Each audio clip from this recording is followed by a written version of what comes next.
Pessoal, boa tarde, bem-vindos a mais um seminário do Programa de Pós-Graduação em Computação Aplicada do Instituto Nacional de Pesquisas Espaciais. Hoje eu vou deixar a cargo do Matheus, nosso aluno doutorado, a introdução e tocar o seminário em geral. E eu agradeço bastante ao Jerônimo Lemos pela apresentação dele, pela disponibilidade de apresentar o seminário.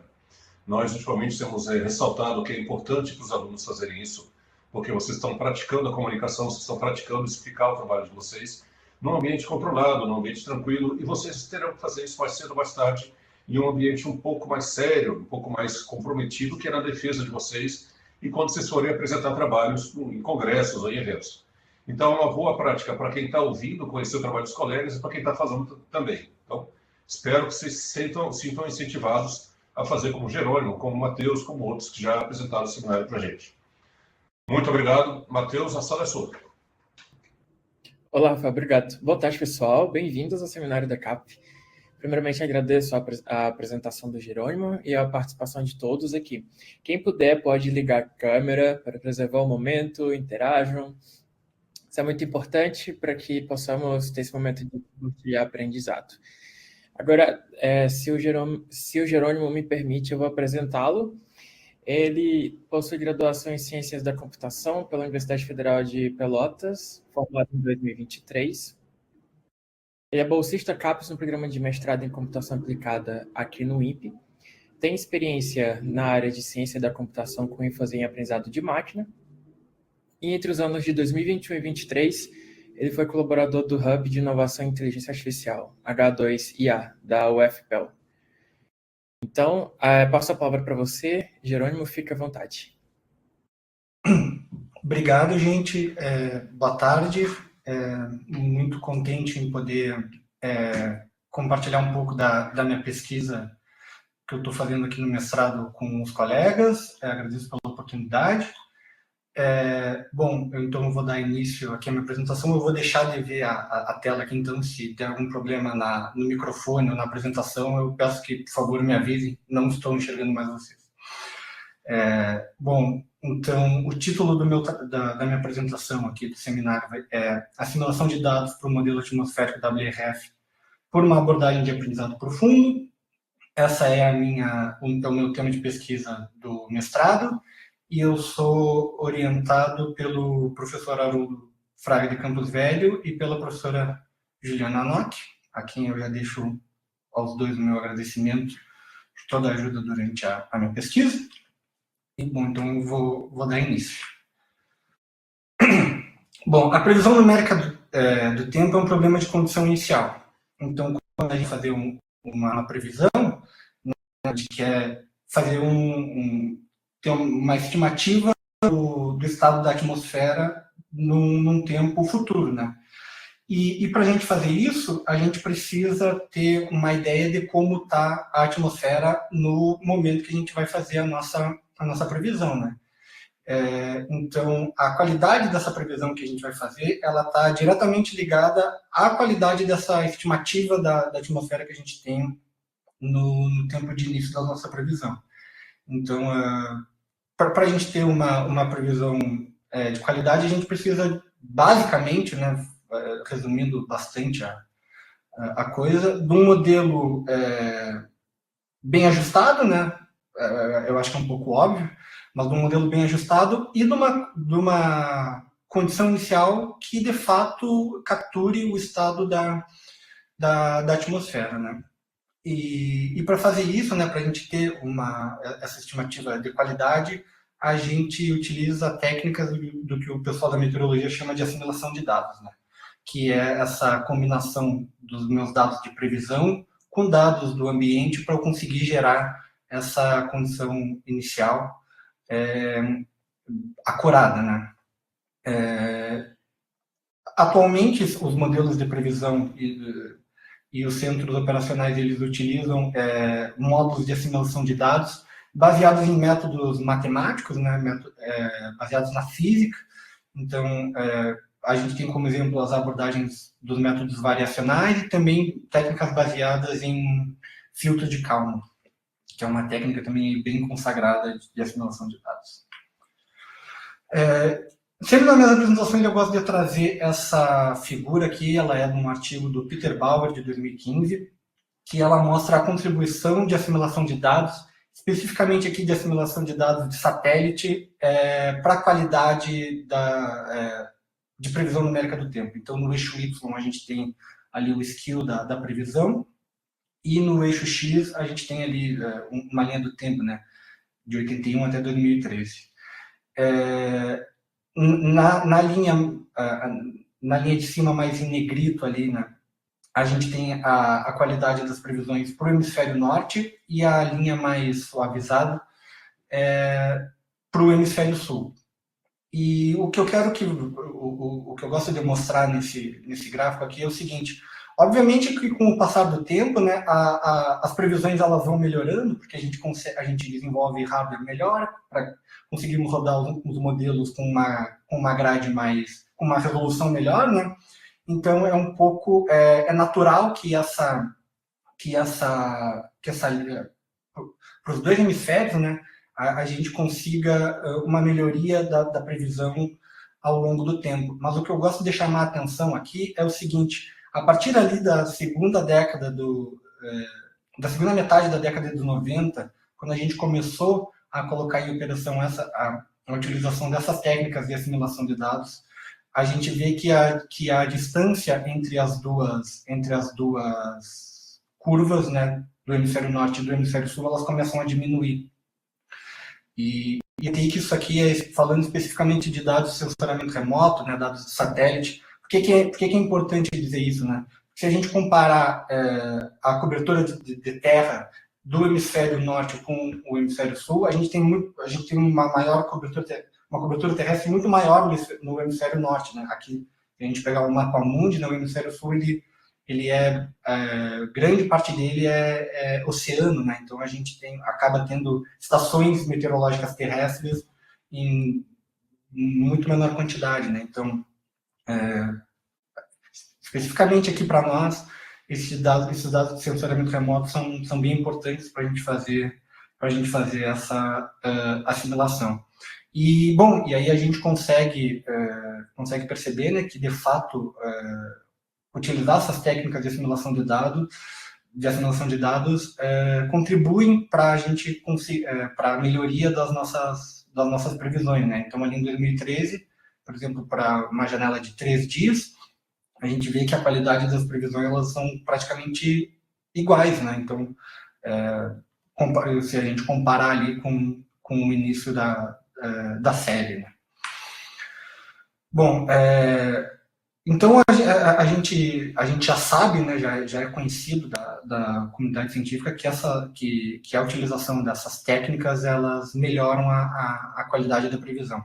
O problema disso é que esses algoritmos clássicos, e eu comentei que existem os métodos variacionais e os métodos baseados em filtro de Kalman, por exemplo, existem outros, filtro de partículas e alguns outros. Eles funcionam, mas eles são computacionalmente muito custosos.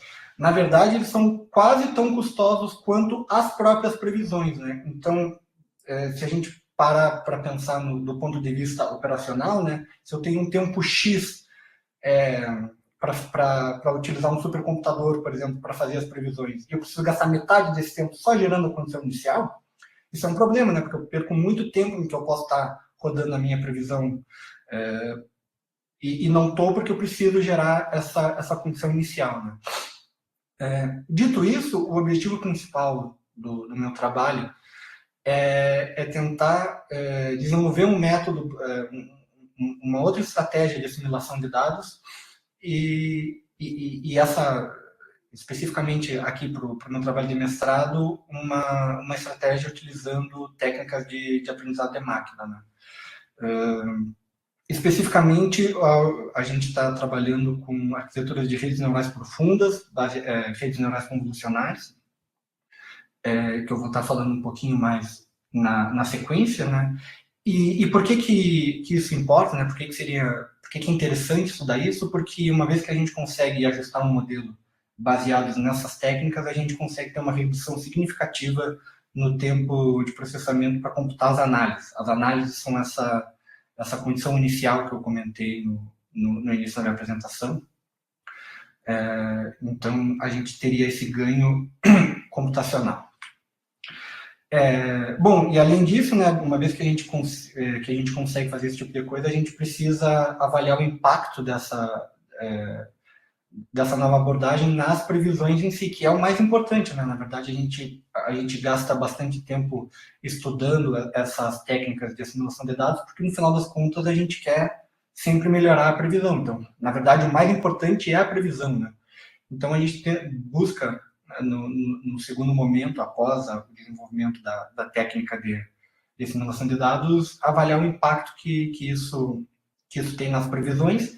E aqui para o meu trabalho, perdão, aqui para o meu trabalho eu vou estar fazendo previsões de 24 horas, utilizando as análises dos métodos que eu vou estar estudando, que é o método que eu estou propondo, e o Tridivar, que é um algoritmo daqueles que eu comentei de método variacional, que eu vou detalhar um pouco mais na sequência da apresentação.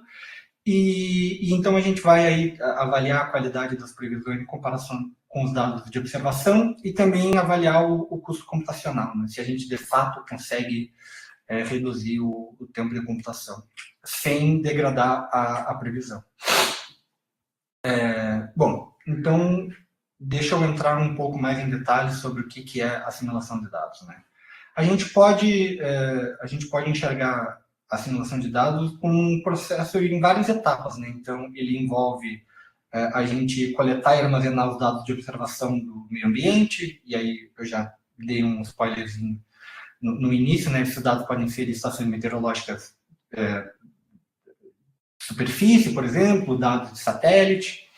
A gente precisa fazer algum tipo de controle de qualidade, alguma verificação para ver se esses dados que a gente coleta do ambiente são de fato os dados que a gente pode utilizar na nossa simulação. Uma vez que a gente computa as análises, a gente precisa fazer uma comparação dessas observações com as previsões anteriores, né, que é o eu vou estar utilizando, né, previsão, background, first guess, aí como termos intercambiáveis, né, mas digamos assim, a estimativa inicial que eu tenho do estado da atmosfera, por exemplo, né, para poder fazer a minha previsão. Então, a gente precisa, de alguma forma, comparar essas observações com os dados que eu já tenho, dados de previsão, e também um esquema de inicialização, que a gente tenta remover os sinais de alta frequência ali da condição inicial estimada, né, da nossa análise. Bom, então, a assimilação de dados, como eu falei, eu tenho os dados de previsão anteriores, que é o meu first guess, eu já chamei de first guess, background, né? Mas é essa estimativa da atmosfera que eu já tenho, e depois eu tenho a minha análise, que é um campo corrigido a partir dos dados de observação, né? E a gente pode, então, enxergar essa análise como a previsão anterior, mais do que eu estou chamando aqui, né, como a variável D, de incremento de análise, que é o quanto eu altero, né, a minha condição inicial para gerar a análise, né? Então, muito bem.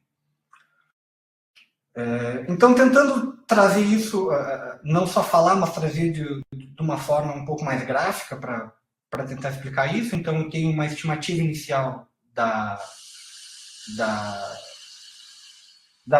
minha variável de interesse. Aqui a gente está vendo a temperatura de superfície, por exemplo. Então, eu tenho os meus dados de background, essa minha estimativa inicial, e eu tenho um conjunto de observações, e eu preciso passar isso por algum tipo de método, seja os métodos clássicos que eu já comentei, seja os métodos baseados em aprendizado de máquina. Então, eu preciso combinar esses dois dados, e isso vai me gerar a análise, que é uma condição inicial corrigida e otimizada, para que eu possa utilizar essa análise para fazer a minha previsão. Então, muito bem.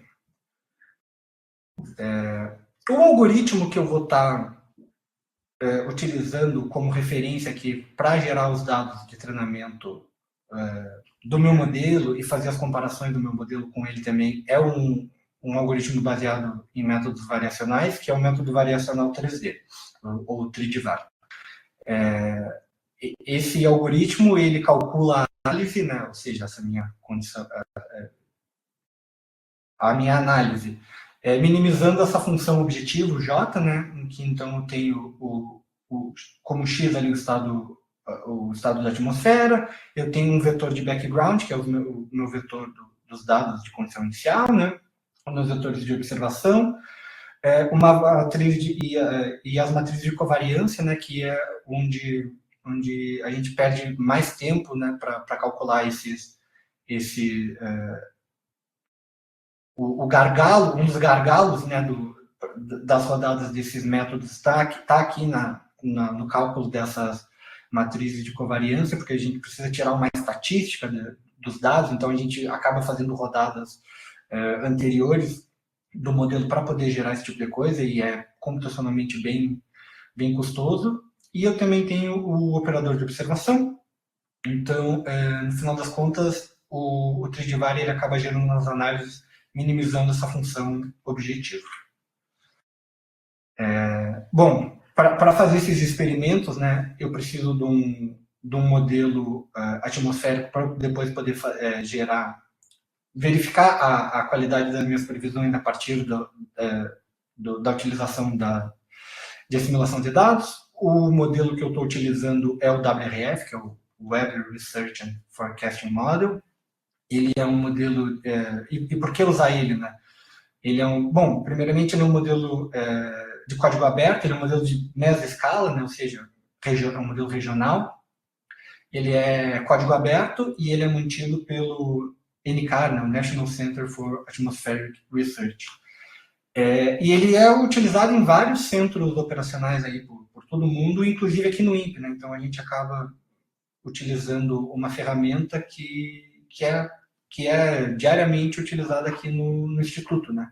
A gente acaba trazendo um pouco do problema para o nosso contexto aqui, né?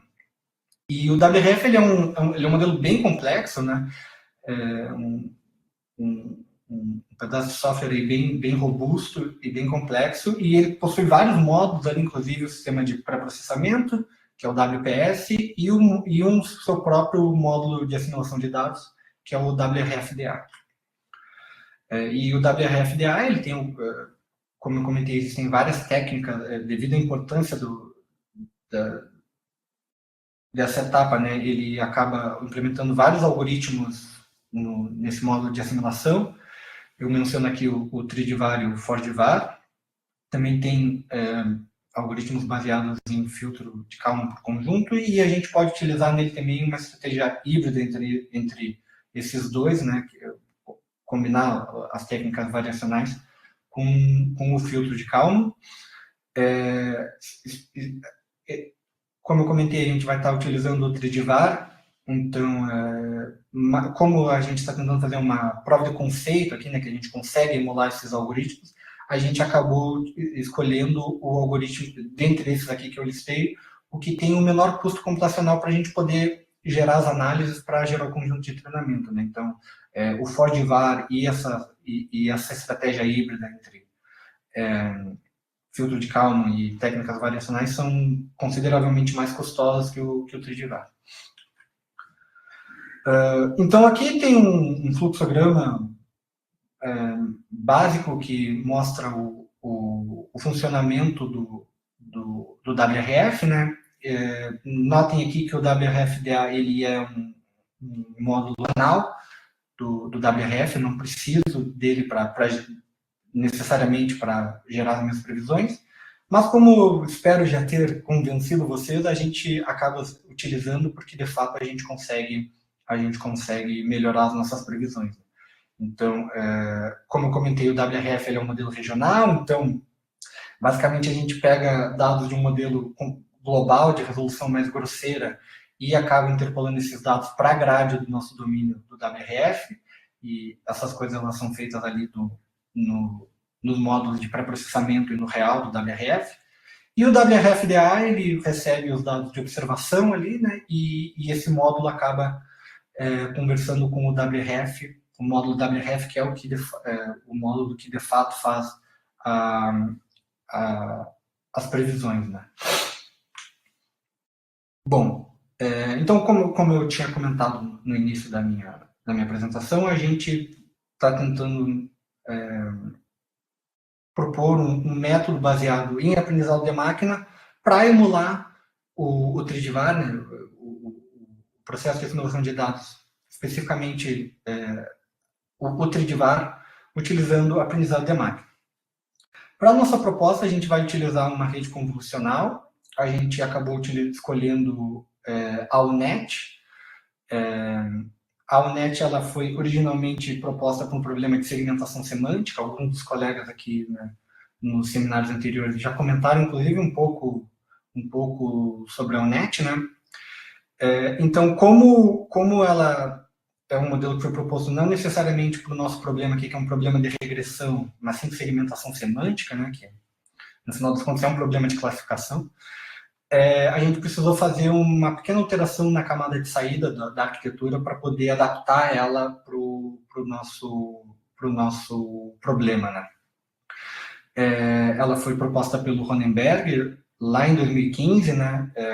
Então ela é um modelo bem conhecido. Eu ia usar o termo batido, mas talvez possa dar uma conotação um pouco pejorativa para o termo, mas ela é uma arquitetura, digamos assim, já consagrada aí na literatura, utilizada para vários problemas, né? Especialmente aí quando se trata de segmentação semântica, para vários domínios, melhor dizendo, né? E, de fato, tem um motivo por isso, né? Porque ela funciona muito bem. Então, 10 anos após aí a primeira publicação da proposta do modelo, né? Ela segue sendo amplamente utilizada aí, né? E isso foi também dos motivos que a gente acabou escolhendo tentar adaptar esse modelo para o nosso problema. Eu esqueci, só comentando, né? Ela tem 3 blocos principais aqui, então um encodificador, um bottleneck e um decodificador, e eu vou comentar um pouquinho sobre essas três estruturas da rede agora na sequência, né? Então, o primeiro que o encodificador, o extrator de características do modelo, né, ele é esse bloco aqui da descida do U, ele tem esse formato em U aqui, um nome bem sugestivo. E essa parte do encodificador, então, ela é responsável por realizar essa extração de características dos dados de entrada, né? Então, a gente pode ver que ela tem esses bloquinhos aqui bem definidos, né? No paper original eles não chamam assim, mas depois na literatura a gente vê que o pessoal tende a chamar isso aqui de blocos de convolução dupla, né? Porque ele aplica uma camada de convolução, seguida por uma função de ativação não linear na implementação original, a ReLU, né? E depois uma camada de convolução novamente e uma operação de max pooling para reduzir a dimensionalidade do dado, né? Então, tentando fazer uma analogia desse bloco da UNET para uma rede convolucional clássica, né? Ela é a camada convolucional típica de uma rede de classificação de Senna, por exemplo. Numa rede de classificação de Senna a gente tem um bloco convolucional, que é esse extrator de características, depois um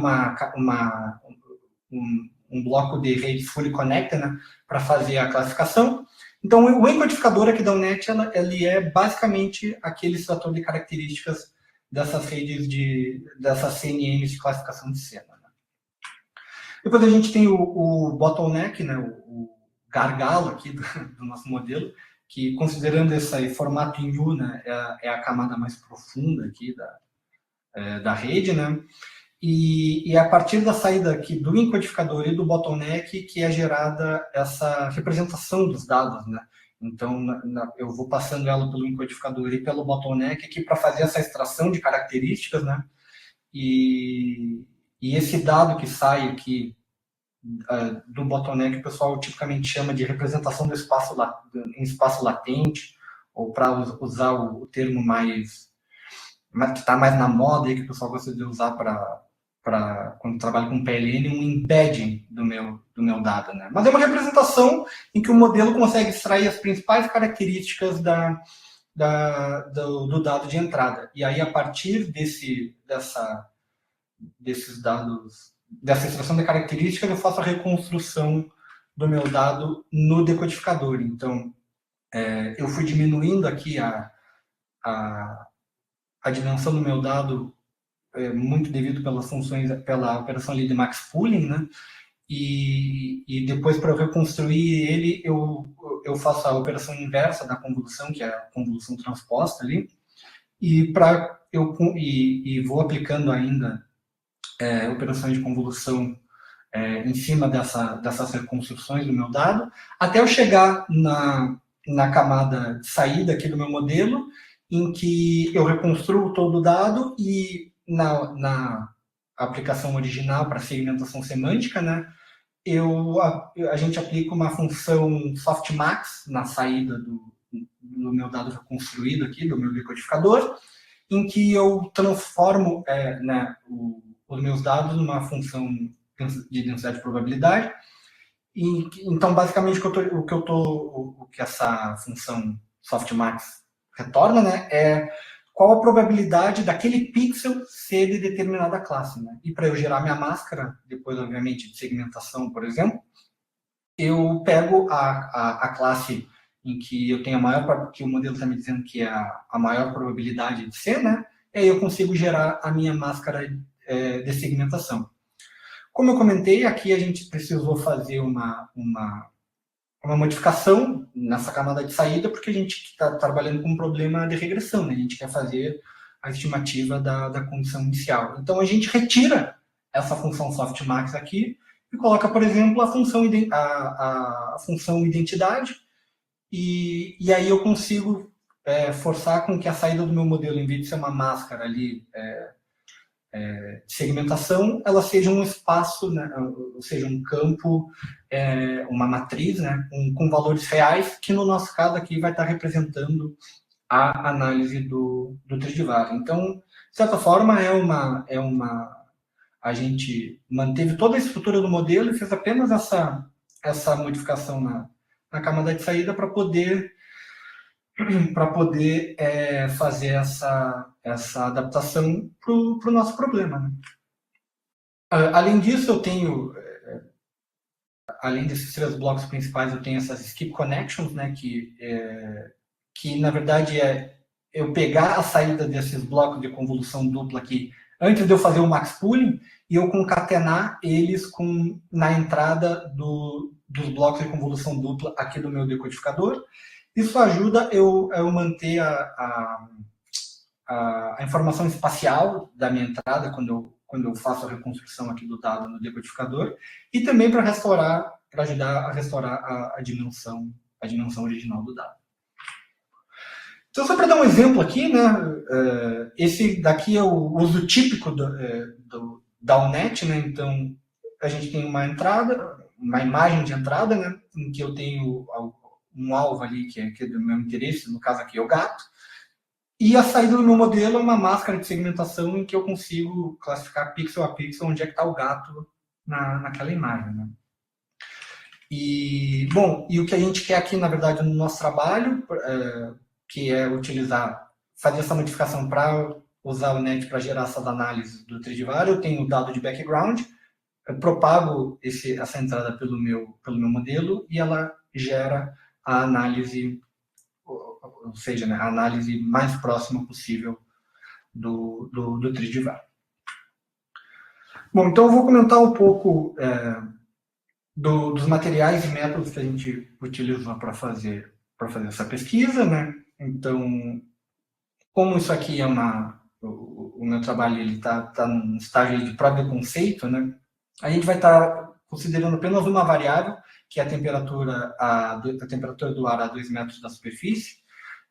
A gente utilizou o domínio da região sul aqui do Brasil, então englobando os estados do Rio Grande do Sul, Santa Catarina e Paraná, todo o território do Uruguai, uma parte da Argentina e um pouquinho do Paraguai. E aqui nessa imagem, cada um desses pontinhos em preto aqui na imagem, eles correspondem a uma estação meteorológica, e é delas que a gente está coletando os dados de observação, né?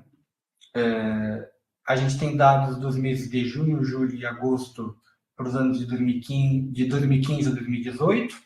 A discretização espacial desse domínio selecionado aqui é de 9 km, então, entre os pontos de grade da minha matriz aqui, eu tenho 9 km de distância. E essa minha grade aqui, ela tem dimensão 139 por 129, totalizando aí quase 18 mil pontos, né? E para cada um dos dias contidos nesse meu dataset, eu tenho um conjunto mais ou menos ali de 50 observações. Ninguém quer saber, mas eu vou falar mesmo assim. Não sei se vocês conseguem ver o meu mouse, mas eu estou apontando ali para uma...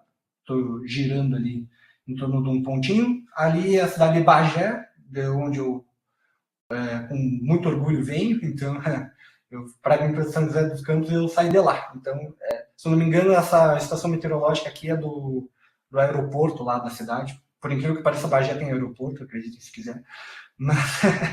Mas enfim, apenas uma amenidade. Então, no meu conjunto de dados, eu tenho dados de background, que são previsões do WRF, esses conjuntos de observações, e o que eu vou utilizar como referência, como target para o treinamento do meu modelo, são esses dados gerados pela análise do Tridivar. Os dados de background ali, que são os dados de previsão do WRF, para a gente inicializar, aliás, para a gente poder utilizar o modelo, né? A gente pegou dados de um modelo global e interpolou os dados, fez o recorte, né? Interpolou esses dados para o nosso domínio de estudo ali, né? Que eu já comentei no slide anterior. Ele é um modelo global, então ele tem uma discretização espacial mais grosseira, são de 25 quilômetros, né? A gente utilizou os dados do GFS, que é o Global Forecast System, e aí a gente acabou fazendo a correspondência dos dados ali, utilizando aqueles módulos de pré-processamento do WRF, né? Então a gente fez essa correspondência para o primeiro dia, e aí para fazer as rodadas do modelo, a gente tinha então o nosso domínio do WRF, fazia a simulação de dados, rodava uma previsão. E aí fazendo isso de forma consecutiva, né? O conjunto de observações, a gente acabou utilizando os dados do NCEP-ADP, né? O NCEP ele faz essa coleta desses dados dos dados de observação das estações, utilizando o Sistema Global de Telecomunicações, que é o GTS. Esse conjunto de dados ele tem um período de 1999 até 2023, e cada pontinho desses aqui, nesse mapa mundi, corresponde a uma caixinha de 3 por 3 graus ali, que pode conter mais de uma observação.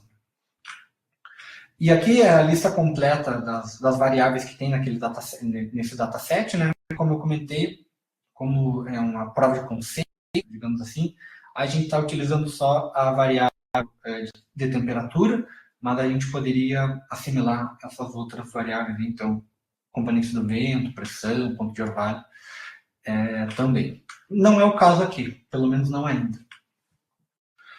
E os dados de análise do Tridivar, então, como eu comentei, a gente acabou fazendo as rodadas do módulo de assimilação do WRF-DA, que é um dos módulos ali do WRF, usando um ciclo de assimilação de 24 horas, e esses dados aqui são o que a gente usa como target do nosso modelo. Aqui eu deixo só como referência mesmo, caso alguém tenha interesse, a configuração do WRF no nosso cluster ali para serem feitas as rodadas. Bom, então falando ainda um pouquinho dos dados, então as entradas do modelo, então elas são uma combinação desses dados de background, de previsão do WRF e as observações, e o target a gente vai utilizar, ao invés da análise, o incremento de análise, que é o que eu tinha comentado, que é a diferença, ou seja, o que é modificado do background original para gerar a nossa análise, né? Por que a gente escolheu essa estratégia? Porque vocês podem ver aqui na imagem, é um exemplo de um incremento de análise para um dos dias do dataset. Tirando essa porção norte aqui do domínio, para todo o resto, a diferença entre análise e background, ela é muito próxima de zero ali, né? A gente tem, quanto mais azul o mapa, aqui mais próximo de zero. A gente tem algumas regiões ali que, especialmente aqui mais ao leste do Rio Grande do Sul, por exemplo, tem a coloração do mapinha está bem azul marinho, né? Então, esse incremento de análise, para alguns casos, ele pode alterar apenas regiões específicas do domínio. Então, para a gente tentar evitar um sobreajuste do modelo aí, em que ele pudesse aprender que talvez só replicar a condição inicial fosse uma solução para o problema na hora de a gente fazer o treinamento do modelo, a gente acabou utilizando como target o incremento de análise para tentar forçar com que o modelo consiga aprender essas regiões em que a diferença da análise para o background é mais expressiva, né? Você vê aqui que é uma região pequena, por exemplo, comparado com todo o domínio, mas a gente tem uma diferença ali de quase 3 graus né, entre análise e background, né? O que é uma diferença considerável, né? Então, aqui a gente está vendo a temperatura, ela está em Kelvin, né? Só para eu não havia comentado. Então, a gente justifica o incremento de análise como target do modelo por esse motivo. E e aí tem o meu dado de entrada, ele vem de 2 fontes, né? Eu tenho os dados de previsão e os dados de observação. Eu preciso combinar de alguma forma essas 2 entradas para eu poder fazer o treinamento do modelo. Como que a gente faz isso? A gente sobrepõe as observações na grade do modelo. Como a gente faz isso? O que significa isso, né? Então, com sorte, esse slide aqui talvez elucide essa pergunta, né? Então, eu tenho a minha grade de temperatura do modelo aqui, em que, né, eu discretizo as coordenadas dos pontos, né? E eu tenho dados das observações, que têm as suas próprias coordenadas, que não necessariamente caem exatamente nas coordenadas das grades, né, nos pontos de grade do modelo. Então, o que a gente faz, na verdade, é a gente pega as observações, verifica qual é o ponto de grade mais próximo daquela observação e a gente empurra ela para a grade do modelo, né, e substitui o valor. Então, onde eu tinha o dado de previsão anterior, de background, eu substituo esse dado pela observação. A gente vê que, às vezes, na literatura, o que o pessoal faz é o seguinte: em vez de fazer esse tipo de coisa, eles usam 2 matrizes, por exemplo, em que uma matriz eu tenho só os dados de temperatura do background e o segundo canal da minha entrada seria a matriz com as observações, e aí eu teria uma matriz esparsa, né, onde eu só teria valores nos pontos de observação. Como a gente tem poucas observações aqui e a nossa série temporal ali também não é muito grande, a gente acabou optando por essa abordagem de sobrepor o valor das observações na grade do modelo e tentar fazer a simulação. Então, uma vez que a gente tem isso pronto, a gente passa essa entrada pelo modelo e o modelo nos gera o incremento de análise do Tridivar. Muito bem. Então, falando um pouco da metodologia de treinamento e avaliação do meu modelo, do modelo proposto, né? Então, a gente pegou os anos de 2015 a 2017, ali dando mais ou menos 270 dias para conjunto de treinamento, e o conjunto de teste a gente utilizou 92 dias do ano de 2018. A gente utilizou um experimento de validação cruzada para avaliar a metodologia proposta. Então, eu vou comentar um pouco mais à frente agora, mas a gente não utilizou nenhuma busca por hiperparâmetros, nenhuma seleção de modelos. Então, a validação cruzada K-cross aqui é suficiente. Então, a gente avalia os erros de validação do nosso modelo utilizando essa estratégia, utilizando 10 folds. Aqui na imagem eu peguei ali da referência do Scikit-learn ele bota 5, traz como 5, né? Mas a gente utilizou 10 no treinamento do nosso modelo. E uma vez que a gente tem uma estimativa boa do desempenho do modelo, utilizando diferentes conjuntos de validação aqui na validação cruzada, a gente retreina um modelo ao final, utilizando todos os dados de treinamento, e faz a avaliação, aí sim, do modelo final sobre o conjunto de teste, né? O experimento de validação cruzada, no final das contas, ele é utilizado para a gente avaliar a metodologia, né? Não o modelo em si, né?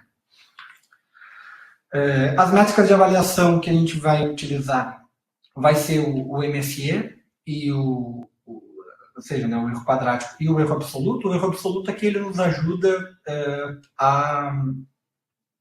depois, quando a gente for fazer as visualizações ali da diferença entre os mapas de temperatura, né, ele é particularmente útil para a gente ter uma para a gente ver o resultado graficamente, né? E o MSE é acho que a métrica de avaliação clássica aí para problemas de regressão, né?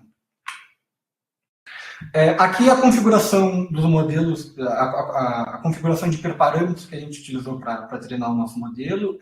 Como eu comentei, a gente ainda não utilizou uma busca por hiperparâmetros para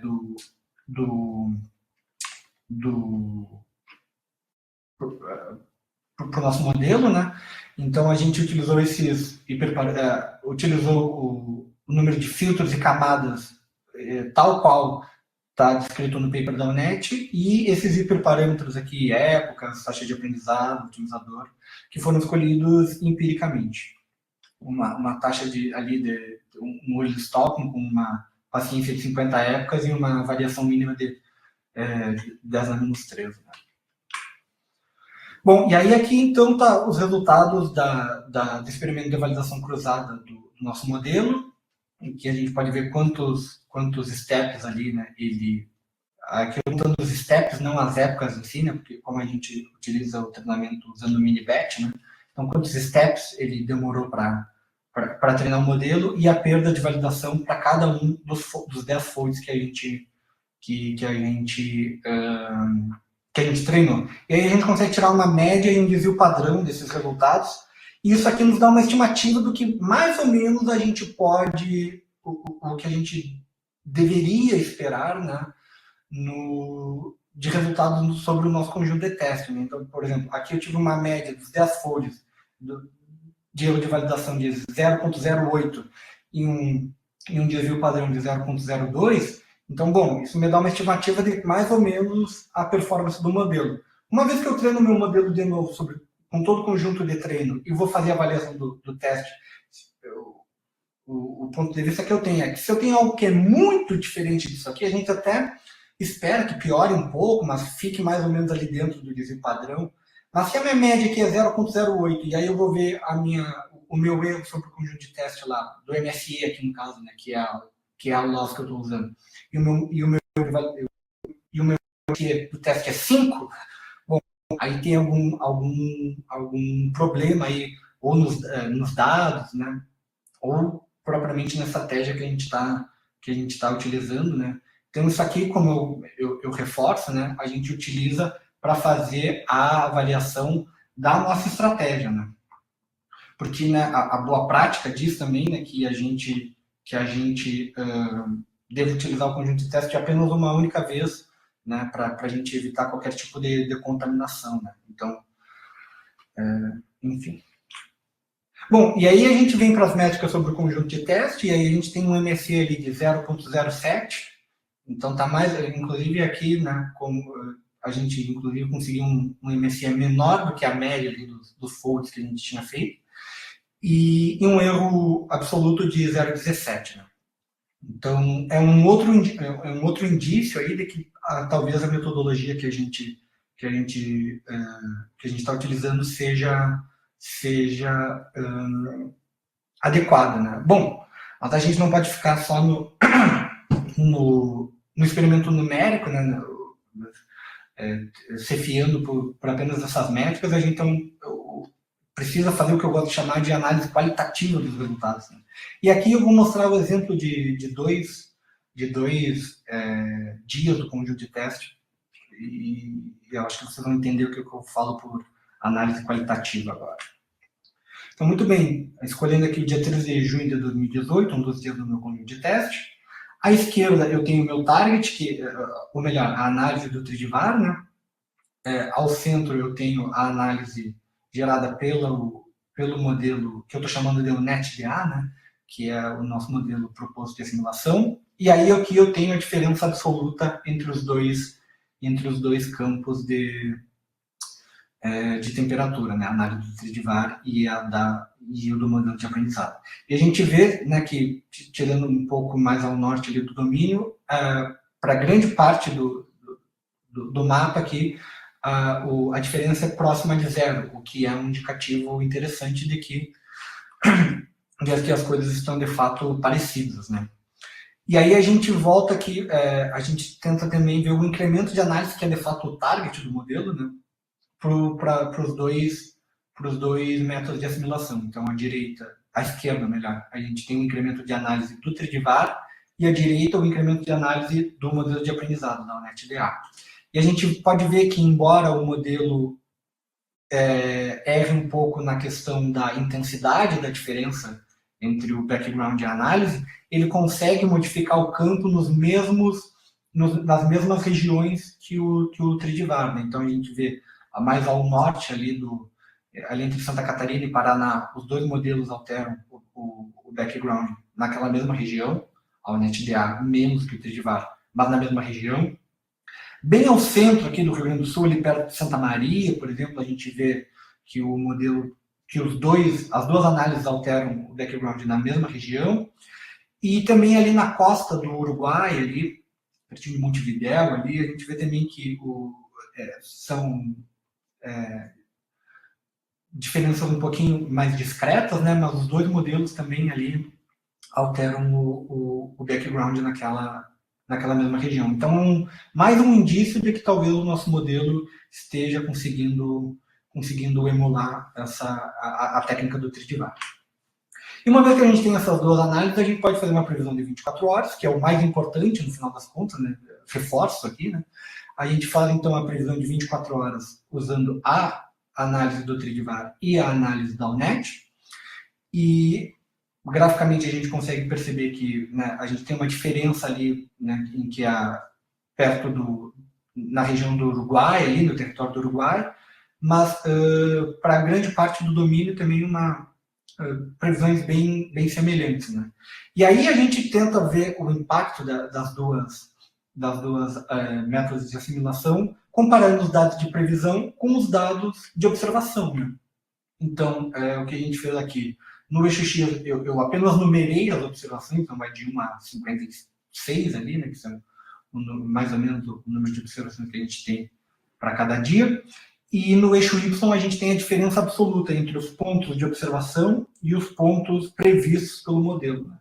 E quando a gente soma todas essas diferenças absolutas, a gente vê que a soma das diferenças da previsão utilizando a análise da UNET foi menor que a soma das diferenças de previsão utilizando a análise do Tridivar. Então, 126.8 Kelvin contra 155.02 da previsão com Tridivar. Então, para esse caso especificamente aqui, a gente ainda, de fato, comparado com as observações, conseguiu uma previsão que se aproxima mais das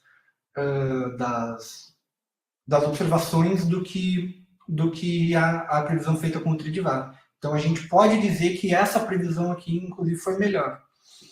É um pouco difícil interpretar esse tipo de coisa, assim, eu não saberia dizer exatamente por quê, mas é um resultado que a gente obteve.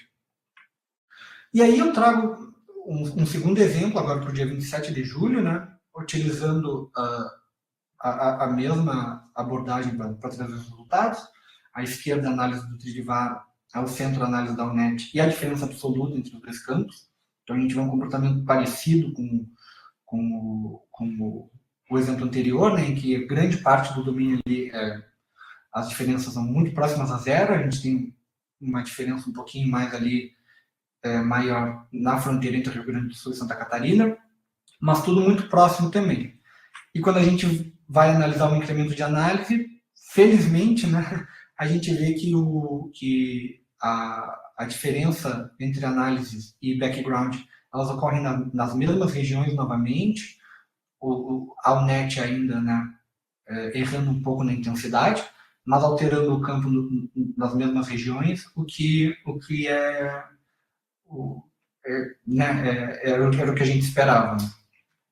E fazendo as previsões novamente, utilizando as duas análises, fazendo a mesma, a gente consegue ver que, novamente, a gente tem previsões parecidas, e nesse caso aqui, fazendo a mesma avaliação das previsões, a gente conseguiu, nesse caso aqui, para esse dia, a previsão feita com a análise da UNET perdeu para a previsão feita com o Tridivar, né? Então, 88,3 a soma das diferenças da previsão da UNET contra 81,7 as somas da diferença da previsão com o Tridivar. Mas ainda assim, né, vendo a curva, a gente vê que são coisas mais ou menos parecidas e a diferença não tão grande assim. E, bom, e aí vocês devem estar se perguntando, né, mas qual que é a vantagem, né, de utilizar esse método, então? E aí eu retomo algo que eu falei no início da apresentação, que é a comparação do tempo de processamento entre os dois métodos, né? Então, uma vez que a gente tinha o nosso modelo treinado, a gente utilizou a mesma máquina para rodar tanto o Tridivar e a inferência, que eu estou falando de inferência, não mais treinamento, tá? E a inferência da UNET, utilizando o cluster LAC híbrido, que está em Cachoeira, que é do professor Haroldo. Então, utilizando o mesmo hardware, rodando o nosso modelo na CPU e o Tridivar na CPU, a gente fez a comparação dos tempos de processamento para gerar as duas análises. Então, para o Tridivar, para o primeiro dia, a gente levou 12 segundos, utilizando 10 cores lá de processamento, e para o dia 28, 13 segundos. Enquanto para a UNET, para os 2 dias, a gente teve ali cerca de meio segundo para a geração das análises utilizando o modelo de aprendizagem. Então, mais ou menos ali 24, 25 vezes mais rápido do que o Tridivar. E a gente já viu que o modelo gera análises muito parecidas e a gente consegue não degradar os experimentos de previsão. Então, na verdade, acho que a principal contribuição do nosso método está aqui, né? A gente consegue reduzir o tempo computacional para gerar as análises. Só para concluir, antes aqui, eu gostaria de mostrar o trabalho do Florindo Carreteiro. Ele é aluno da Ciência da Computação da Universidade do Oeste do Pará, da UFOPA. Ele é aluno de iniciação científica, também orientando do professor Haroldo, da professora Juliana, e também da professora Elaine Furtado e do professor da UFOPA, né? Do professor Júlio Tota, da UFOPA também, e do professor Roberto Pinto Souto, do LNCC. E ele está utilizando a mesma estratégia que eu utilizei para o desenvolvimento aqui do meu trabalho, para um domínio do norte do Brasil, que está aqui na imagem ali, que engloba a região de Santarém, lá, que é a cidade da universidade, né? Ele tem uma grade maior que a minha ali, né? Então 213 por 275, dando quase 60 mil pontos, né? Eu tinha comentado que o meu está utilizando um domínio maior ali, né? E ele também tem um conjunto de observações bem maior que o meu, né? 102 observações, então a gente tenta dar uma estressada aí na metodologia para ver se com um domínio maior, com mais observações, a gente consegue emular a o Tridivar para o WRF, também utilizando temperaturas do ar a 2 metros, né? A mesma variável. E aqui só mostrando rapidamente os resultados preliminares que o Florindo está conseguindo, resultados muito bons. Eu não vou entrar no detalhe, mas aqui a mesma avaliação que eu fiz ali, né, comparando as análises e as diferenças e os incrementos de análise, né? Aqui o gráfico dele está um pouquinho diferente do meu, porque ele converteu as temperaturas para graus Celsius, né? Quando eu gerei os meus mapas, eu estava utilizando em Kelvin ali, né? O Florindo, ele apresentou os resultados dele ontem, ou melhor, ontem, na verdade, no simpósio de iniciação científica do INPE, e ele está fazendo um ótimo trabalho aí, está conseguindo resultados bem interessantes, e ele ainda a concluir, né, fazer o trabalho dele fazendo aqueles experimentos de previsão que ainda estão faltando, mas que já estão no forno aí. Então, apenas como considerações finais, aí eu acho que eu até passei um pouquinho do tempo, né? A gente está desenvolvendo essa metodologia para tentar emular o incremento de análise do Tridivar, né? Utilizando essa modificação da UNET para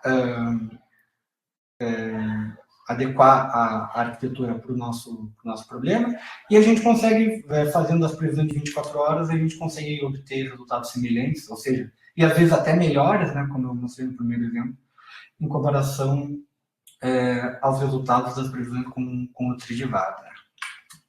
Aqui estão as referências que eu utilizei para o meu trabalho e para a minha proposta. Né? Eu agradeço ao INPE aqui, aos meus orientadores, e a CAPES, que é o órgão de fomento que paga minha bolsa. Eu agradeço a todos pela atenção e pela oportunidade de participar aqui do seminário. E era isso, gente. Muito obrigado pela atenção de todos. Tá no meu e-mail ali, eu fico à disposição agora para as perguntas, e se quiserem bater um papo após o seminário aqui, eu também estou à disposição. Obrigado, viu? Excelente apresentação, Jerônimo. Muito obrigado pela aula, né? Que foi realmente uma verdadeira aula sobre redes neurais e também sobre alguns conceitos aí na previsão. Bem, agora já deixo aqui o espaço aberto para perguntas. Eu vi que o Lourenço levantou a mão e o Carlos Renato também. Então, vamos por ordem de quem começou primeiro. Lourenço, fica à vontade, abrir o microfone ou mandar aqui no chat, que eu posso ler também. Pessoal, boa tarde, tudo bem? Conseguem me ouvir? Perfeitamente. Eu fui levantando a mão acidentalmente aqui, eu queria bater palminha. O trabalho do Jerônimo, a gente já... Né, Jerônimo? Parabéns pelo trabalho, viu? Muito bom mesmo, assim. A gente já vinha conversando bastante, a gente dividia a moradia ali próximo do INPE mesmo, e a gente trocava bastante figurinhas sobre os trabalhos, né, Jerônimo? E continua muito bom, né? Parabéns pelo trabalho, e eu espero que os resultados realmente continuem a melhorar, viu? Você está no caminho certo aí, tá bom? Obrigado, Lourenço. Lourenço é meu amigo aí. Não foi combinado, tá? Obrigado. Obrigado, Lourenço. Valeu. Agora passo a palavra para o Carlos Renato, fica à vontade.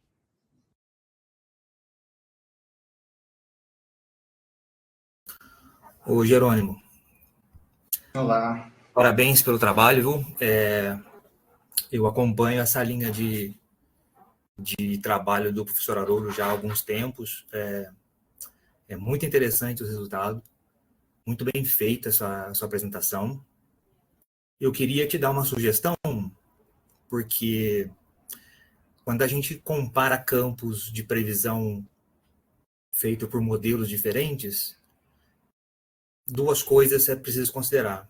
Uma, se você considerar uma única fonte de observação como realidade, você pode, não necessariamente vai, mas você pode carregar um erro inerente dessa própria fonte.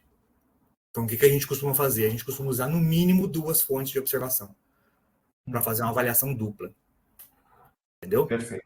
Um outro ponto que eu queria sugerir a OMM, ela estabelece uma série de métricas oficiais que eles consideram como umas métricas básicas para se avaliar a condição de previsibilidade de um modelo.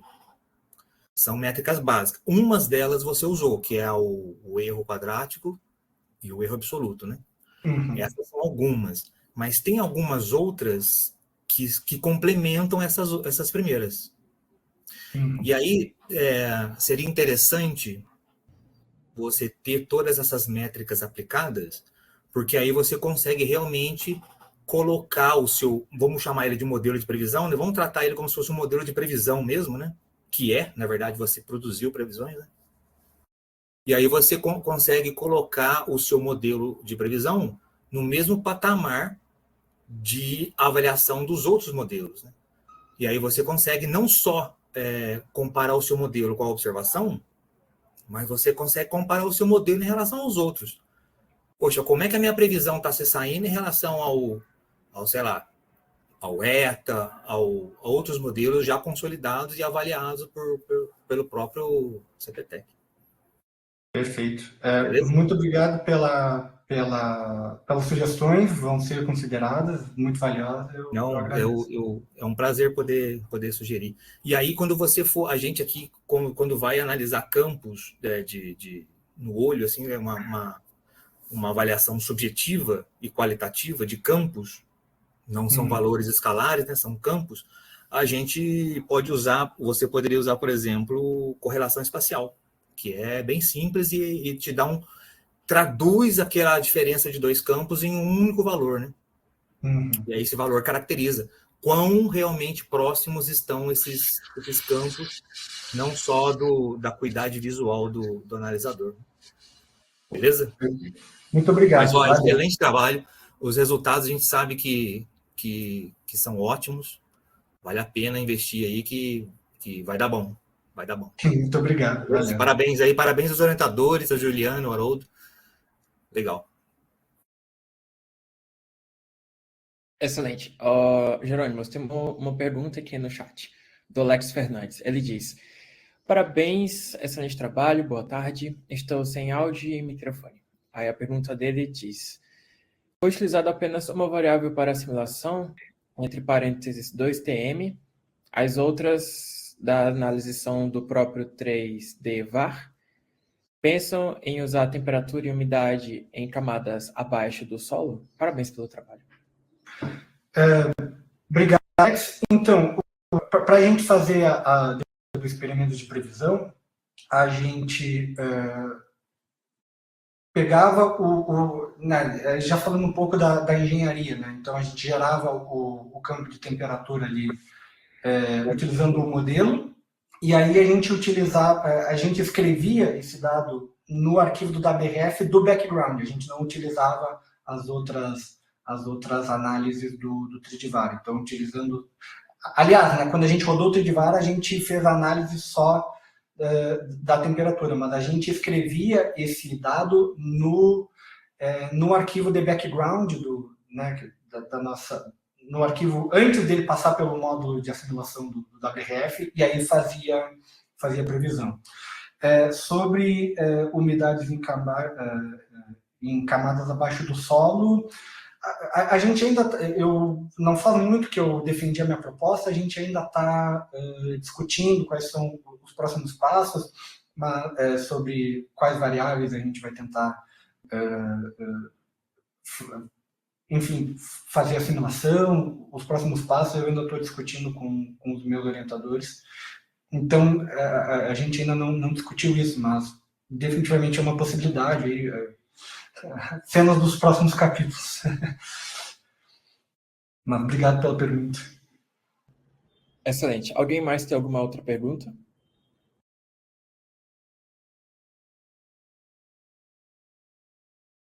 Tem alguém digitando no chat. Enquanto digita, hoje tem uma pergunta. Em relação ao modelo, você conseguiu trazer uma otimização bem interessante. Quer dizer, em relação a qual modelo é mais ágil para aquilo, mas em relação aos resultados, você acha que consegue melhorar o resultado da IONET e manter o tempo de processamento ainda baixo em relação a outro modelo em comparação?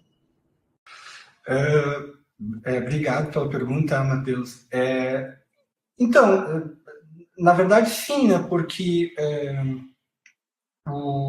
a gente não fez essa busca de hiperparâmetros, mas como a gente tem pouco... Então, por exemplo, assim, o que poderia influenciar mais no tempo de processamento ali seriam dois hiperparâmetros, que seriam o número de filtros por camada da UNET e o número daquelas camadas de convolução dupla, que são aqueles bloquinhos, né, que ele aplica 2 vezes. Né?